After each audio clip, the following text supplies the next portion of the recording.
Mga sisi, yan. Magluluto tayo ng garbanzos.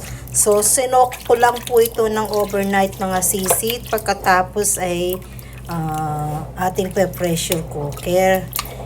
Kapag po yung magkukang kayo, magpapalambot kayo, ito 1 kilo siguro.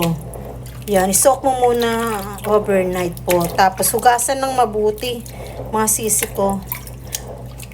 At lagyan natin ng tubig. Yan, nakalubog po mga sisi.